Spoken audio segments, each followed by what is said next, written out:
প্ৰিয় বন্ধু বান্ধৱীসকল আপোনালোকক শুভেচ্ছা জনাইছোঁ। অহা কালিলৈ আমাৰ মৰিয়নি সমষ্টিৰ অন্তৰ্গত চেলেংহাট বৈচাহাবি বাগান খেলপথাৰত বিশাল আয়োজন হৈছে। কাৰণ আমাৰ মাননীয় মুখ্যমন্ত্ৰী মহোদয়ে কাইলৈ মহিলা উদ্যমিতা বিকাশ আঁচনিৰ 10,000 টকাৰ চেক বিতৰণ কৰিব। চক বিশাল আয়োজন। আজি গোটেই খালী চকী, কাইলৈ সকলো ইয়াত আমাৰ গুলপীয়া মহিলাই কাইলৈ নধৰা হ'ব। কাৰণ কাইলৈ ইউনিফৰ্ম গুলপীয়া, গতিকে কাইলৈ গুলপীয়া বাইদেউ নধৰা হ'ব। আজি মই সেইকাৰণে উকা চকীতে মই এটা ভিডিঅ' কৰিছোঁ। চাওক বিশাল আয়োজন, বহুত ডাঙৰকৈ এটা ব্যৱস্থা কৰিছে।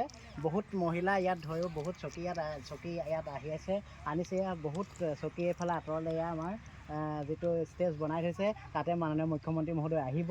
এইফালেও চাগে আহিব, সেইকাৰণে ধুনীয়াকৈ বেৰিকেড দি বনাইছে। গতিকে আহিব, কাইলৈ আমি সকলোকে লগ পাম। আমি চিকিৎসা বিভাগৰ দায়িত্বত আছোঁ, গতিকে আমাৰ যিখিনি প্ৰয়োজনীয় আমাৰ সকলো চিকিৎসা বিভাগৰ বস্তু আজিয়ে আমি সকলো আনি ইয়াত আমি যা যোগাৰ কৰিছোঁ। গতিকে আহিব, সকলোকে কাইলৈ লগ পাম।